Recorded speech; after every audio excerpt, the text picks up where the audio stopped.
Hola, antes que nada me gustaría que se quedaran hasta el final del video.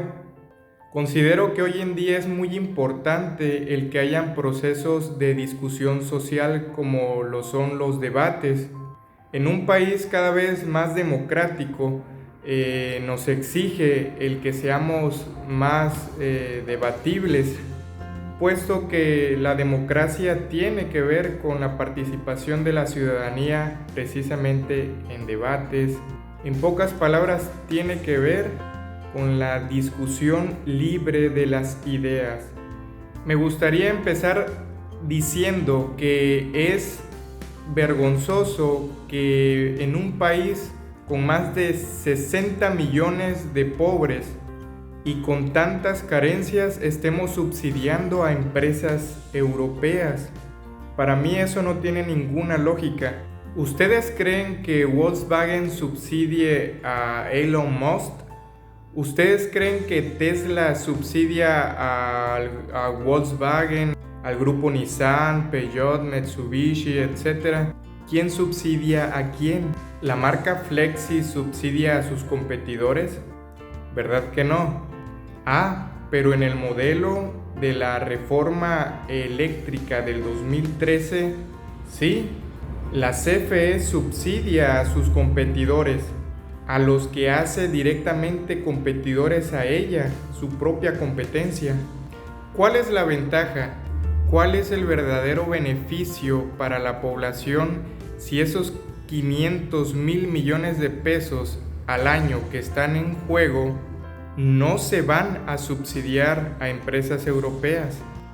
Ojo, mucho ojo, se pudieran invertir en becas, en escuelas, en hospitales, en un bien público, infraestructura, etc.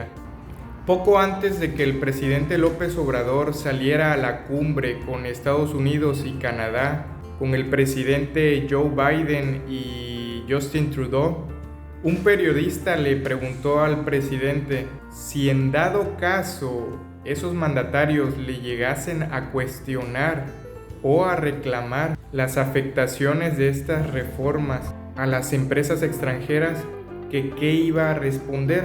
El presidente contestó que ellos son muy respetuosos y que ellos no se meten en esos temas, pero que si le dijeran algo, él les contestaría que nos dejen de robar, porque cuando se habla de subsidios se está usando un eufemismo.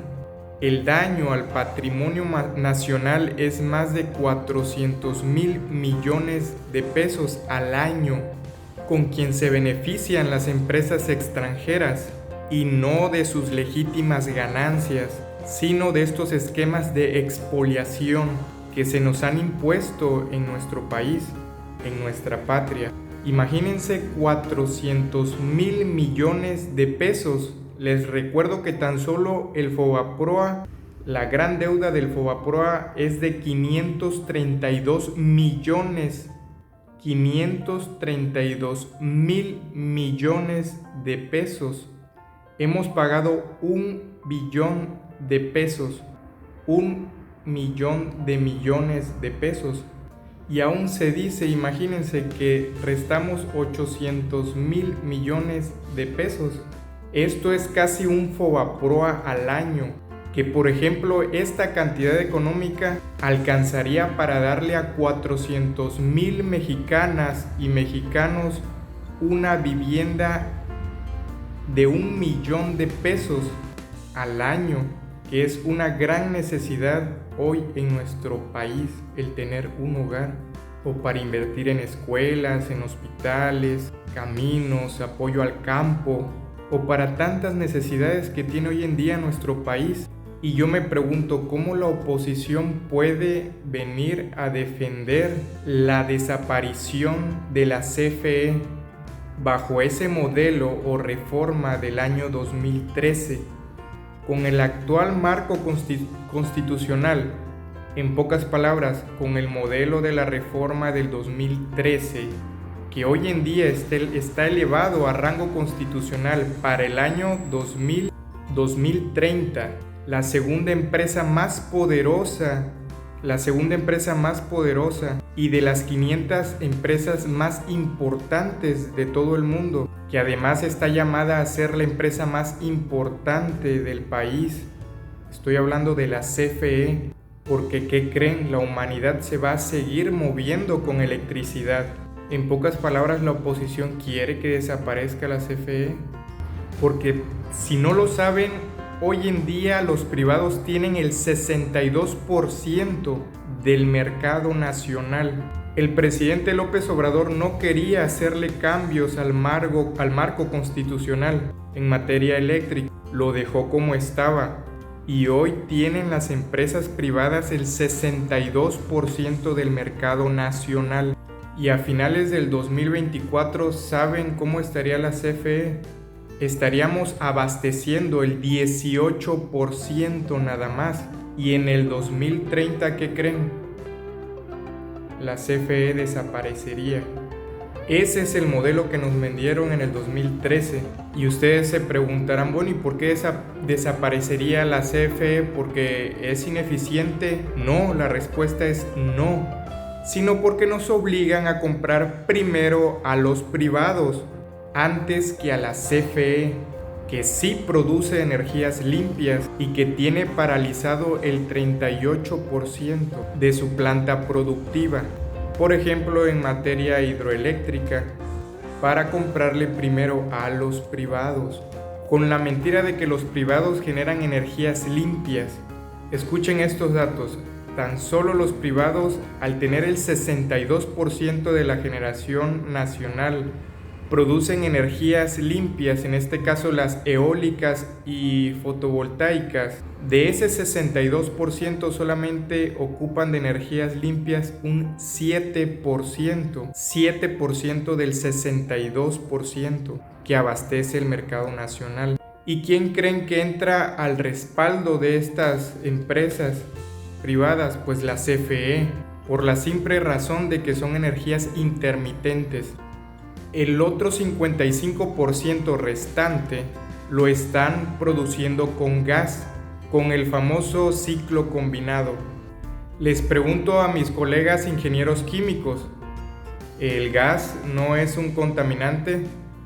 La respuesta es muy sencilla, claro que sí.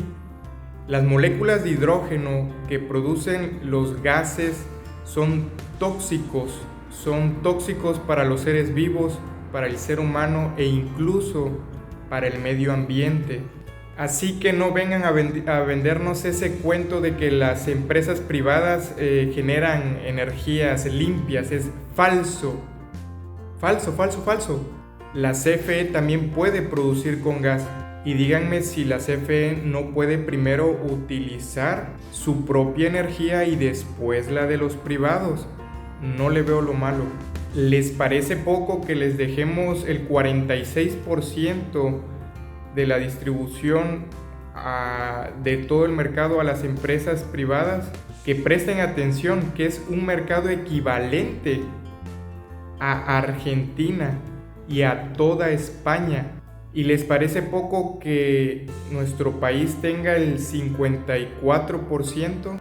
Que tenga como mínimo el 54% para garantizar su soberanía, que sea un derecho humano, que se planteen tarifas razonables para la sociedad de nuestro país, que haya una tarifa única, un ejemplo como la del agua. De eso es de lo que estamos hablando y eso es lo que estamos discutiendo también.